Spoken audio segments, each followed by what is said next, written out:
কংগ্রেস বলছে এটা কংগ্রেসের গড়। এটা চরম হাস্যকর কথা। তো ফারাক্কাটা তার গড় কি করে হলো? এই আগে এরা 25 বছর মাইনুল হক ছিল। 25 বছরে কি কাজ হলো? এটা কেন এটা কংগ্রেসের গড় হবে? এখানকার মানুষের মূল জীবিকা হচ্ছে বিড়ি বাঁধা। লক্ষ লক্ষ কংগ্রেসকে 25 বছর মাইনুল সাহেবকে দেখার পর মানুষ রিজেক্ট করে তৃণমূলকে আনলো। হঠাৎ তার এইটা গড় জমি কি করে হয়ে গেল বলুন তো? আপনি বলুন, অধীর চৌধুরী এসে নদীর ধারে দাঁড়িয়ে কেন্দ্রীয় বিজেপি মন্ত্রীকে ফোন করে বলছে ইহাঁ কে হালাত ঠিক নেই, আপ কুছ করিয়ে যাও এখানে কিছু। তাহলে 60 বছর আপনার সরকার ছিল, যেটা বিজেপিকে করতে বলছেন সেই কাজটা আপনারা করেননি কেন? তাহলে এরপরেও মানুষ অধীর চৌধুরীকে রিজেক্ট করেছে বহরমপুর। অধীর চৌধুরীকে এত বছর তোমাকে 6 বার 5 বার এমপি করলো, এখন তাদের দেখে তোমার ভয় লাগছে, তাই তো? তারা এখন সন্ত্রাসবাদী মনে হচ্ছে। কেন্দ্রীয় বিদ্যালয়ে আজ পর্যন্ত একটা ছেলে মেয়েকে তুমি রিকমেন্ড করলে না। তাহলে এই লোকটা ভণ্ডুতে অভিযোগ আছে যে অধীর চৌধুরী আরএসএস এর লোক। ইনি কংগ্রেসের গড় বলে কংগ্রেস দাবি করছে, সেখানে আপনি কতটা ছাপ ফেলতে পারবেন? দেখুন, কংগ্রেস বলছে এটা কংগ্রেসের গড়। এটা চরম হাস্যকর কথা। আপনি বলুন, পুরো পশ্চিমবাংলায় কংগ্রেসের একটাও বিধানসভা নেই। পুরো দেশে বিগত কয়েক বছর ধরে বিজেপির শাসন, থার্ড টার্ম চলছে, কংগ্রেস হারিয়ে গেছে, তলিয়ে গেছে, মানুষ তার বিশ্বাস হারিয়েছে। তো ফারাক্কাটা তার গড় কী করে হলো?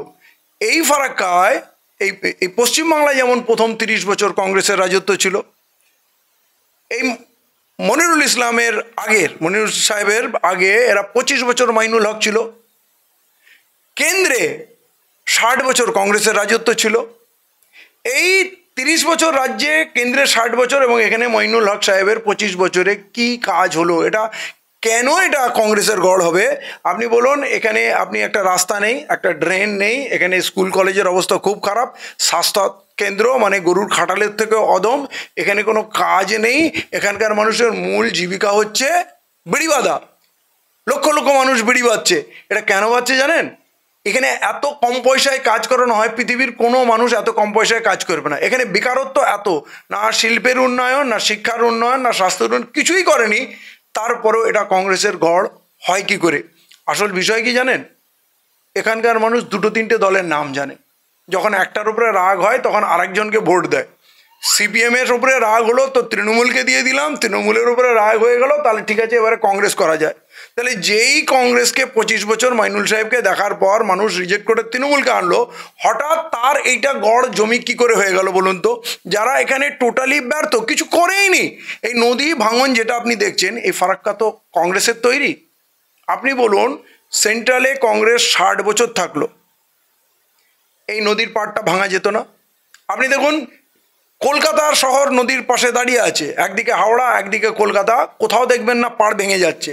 আপনি সমুদ্রে বিশাল বিশাল ঢেউয়ের আপনি পাহাড় দেখবেন, হাজার হাজার ঢেউ আসছে, দীঘার পাহাড় ভেঙে যাচ্ছে না।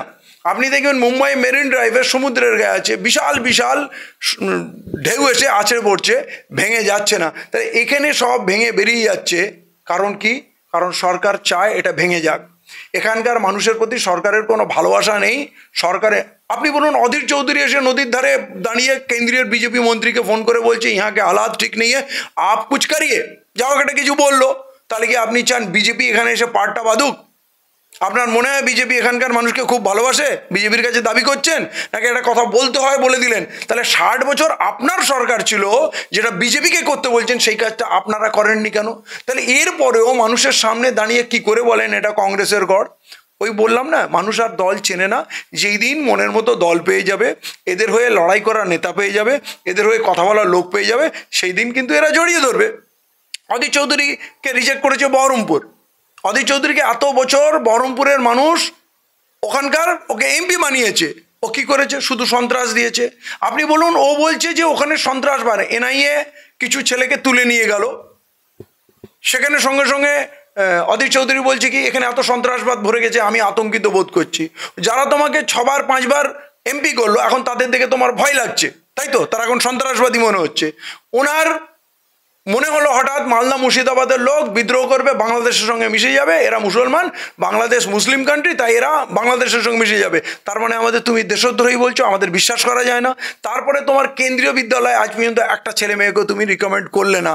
তাহলে এই লোকটা ভণ্ড, আমাদের এইখানে এসে মুসলমানদের মানুষ মুর্শিদাবাদের মানুষকে এটা বোঝাবে যে এটা কংগ্রেসের গড় আর এই লোকটার নেতৃত্ব মেনে আমাদের করতে হবে। এই লোকটা হাজী আখতার হোসেনের যাদের হত্যা করার অভিযুক্ত, যাদের বিরুদ্ধে অভিযোগ আছে, তাদের নিয়ে ঘুরে বেড়ায়, তারা আরএসএস এর লোক। আর এই লোকটির বিরুদ্ধে অভিযোগ আছে যে অধীর চৌধুরীও আরএসএস এর লোক, ইনি নাকি আমাদের নেতা, মুর্শিদাবাদের নেতা। তাহলে মানুষকে বুঝতে হবে যে আপনারা এখনো উপযুক্ত দল পাননি, উপযুক্ত নেতা পাননি, তাই এগুলো আঁকড়ে পড়ে আছে। কিন্তু কংগ্রেসের কোনো মুখ দেখানোর মতো এখানে জায়গা নেই। কি মুখে বলবে যে এটা কংগ্রেসের গড়?